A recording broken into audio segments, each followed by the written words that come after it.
திமுகவுடைய தலைவர் ஸ்டாலின் அவர்களுக்கும் நன்றாக தெரியும்.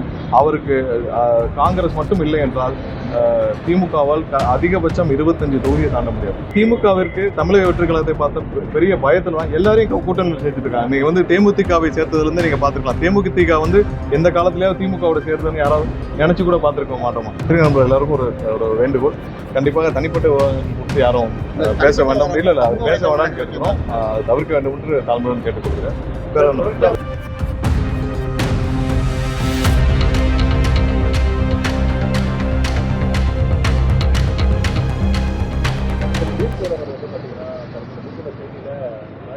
அதே போல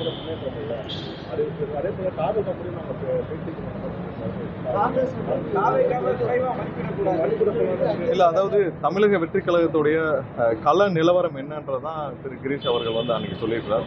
இது அவருக்கு மட்டும் இல்ல, எல்லாருக்குமே தெரியும். அதாவது இன்னைக்கு இருக்க திமுகவுடைய தலைவர் ஸ்டாலின் அவர்களுக்கும் நன்றாக தெரியும். அவருக்கு காங்கிரஸ் மட்டும் இல்லை என்றால் திமுகவால் அதிகபட்சம் 25 தொகுதியை தாண்ட முடியாது. இதுதான் இன்னைக்கு இருக்கிற கள நிலவரம். ஏன் 2006 காங்கிரஸ் இல்லாமல் திமுக வந்து அதிகபட்சம் ஒரு 30 தொகுதி ஜெயிச்சிருக்குமா? அன்னைக்கு காங்கிரஸ் இல்லை என்றால் 30 தொகுதி கூட தாண்டி இருக்காது. இதே நிலைமை தான் இன்னைக்கு வந்து திமுகவுக்கு இப்போயும் இருக்குது. அவங்க நல்லாவே தெரியும். அதனால திமுக வந்து கண்டிப்பாக கலைஞரும் எல்லாருக்கும் நல்லா தெரியும். அதை தான் அவர் ரிஃப்ளெக்ட் பண்ணியிருக்காரு. மற்றபடி அவருடைய பேச்சுவார்த்தையை பற்றி பேசுறதுக்கோ இல்லை அதுக்கோ நமக்கு உரிமை கிடையாது. இல்லை அந்த மாதிரி ஏதாவது கண்டிப்பாக ஏதாவது பேச்சுவார்த்தைகள் எங்களுடைய தலைவர் வழியில் தலைவரிடம் வந்து ஏதாவது இருந்தால் எங்கள் தலைவர் வழியாக சொல்லும்போது காங்கிரஸ் வழக்கை காவல்துறையினர் அறிவார்கள் அங்கீகரித்து வராங்கன்னு சொல்லி தொடர்ந்து சொல்லிட்டே வராரு. என்னன்னா காங்கிரஸ் வந்து என்னைக்கு எப்பவுமே வந்து ஒரு நேச்சுரல் பார்ட்னர். தமிழக மக்கள் எப்பவும் விரும்புகிற ஒரு கட்சி, இந்தியாவே ஒரு கனெக்ட் பண்ணுற ஒரு கட்சி. காங்கிரஸ் கட்சி வந்து இந்தியாவே ஒரு கனெக்ட் பண்ணுற ஒரு கட்சி. காங்கிரஸ் கட்சியினால தான் இந்தியாவில் இன்றைக்கும் வந்து ஒற்றுமை நிலைநாட்டப்பட்டு வருது. இந்தியாவை கனெக்ட் பண்ணுற ஒரு ஒற்றுமையை நிலைநாட்டுற ஒரு கட்சி காங்கிரஸ் கட்சி. எப்போவும் தமிழக மக்கள் ஏற்றுக்கொண்ட ஒரு கட்சி.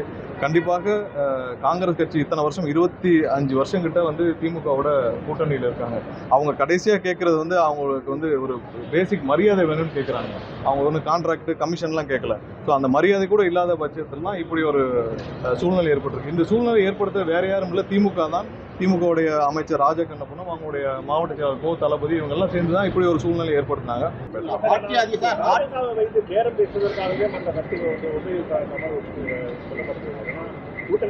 இல்ல அதாவது திமுகவிற்கு தமிழக வெற்றி கழகத்தை பார்த்த பெரிய பயத்தில் எல்லாரையும் கூட்டணியில் சேர்த்துட்டு இருக்காங்க. நீங்க வந்து தேமுதிகவை சேர்த்ததுல இருந்து நீங்க பாத்துருக்கலாம். தேமுதிக வந்து எந்த காலத்திலேயாவது திமுகவோட சேர்த்ததுன்னு யாராவது நினைச்சு கூட பார்த்துருக்க மாட்டோமா?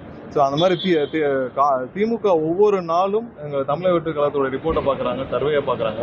அடுத்த நாள் யாரு கிடைச்சாலும் உள்ள கூட்டணி சேர்க்குறாங்க. ஒரு வருஷமா இப்போ முதல்வர் சொல்லிட்டு இருந்தது எங்களுடைய கூட்டணி வலுவான கூட்டணின்னு சொல்லிட்டு இருந்தாரு. இன்னைக்கு அவருக்கே வந்து என்ன நினைக்கிறான்னு தெரியல. ஏன்னா எல்லா 5000 ரூபாய் அறிவிச்ச பிறகும் அவருக்கு அந்த நம்பிக்கை இல்லாத காரணத்தினால தான் இன்னைக்கு வந்து பாத்தீங்கன்னா திரும்பவும் தேமுதிக கட்சியை சேர்த்திருக்கிறார். எல்லாரையும் கூட்டணியில் சேர்த்துட்டு இருக்காரு. அவங்களுக்கு யாரு எந்த தலைவர் அந்த வழியை நடந்து போனாலும் கூப்பிட்டு கட்சியில் சேர்க்கிற நிலைமையில தான் இன்னைக்கு திமுக இருக்கு. ஒன்னே ஒன்று அவங்களுடைய நிலைமை தெரிஞ்சிச்சு. அவங்களுடைய கட்சியின் நிலவரம் என்ன களத்தில் இருக்குன்னு தெரியுது. எவ்வளோ ஆன்டி இன்கமெண்ட்ஸ் இருக்குன்னு தெரியுது. எல்லா தரப்பு மக்களிடமும் இன்னைக்கு திமுக இருக்கிற எதிர்ப்பு தெரியுது. அதனால கண்டிப்பாக திமுக என்ன முயற்சி எடுத்தாலும் இந்த தேர்தல் அவங்களுக்கு பாசிட்டிவா இருக்கு. பொதுவாக வந்து பெண்களுக்கு பாதுகாப்பு சொல்லிட்டு வரீங்க. சங்கீதா விவேக்மன் கொடுத்த பிறகு வந்து சோசியல் மீடியா பாத்தீங்கன்னா வந்து பல்வேறு அவங்க தமிழ்பட்டே கட்சி தொண்டர்களே வந்து பத்திரிகை நண்பர்கள் எல்லாருக்கும் பத்திரிகை நண்பர்கள் எல்லாருக்கும் ஒரு வேண்டுகோள், கண்டிப்பாக தனிப்பட்ட விவகாரங்கள் குறித்து யாரும் பேச வேண்டாம். இல்லை அது பேச வேண்டாம்னு கேட்கிறோம்.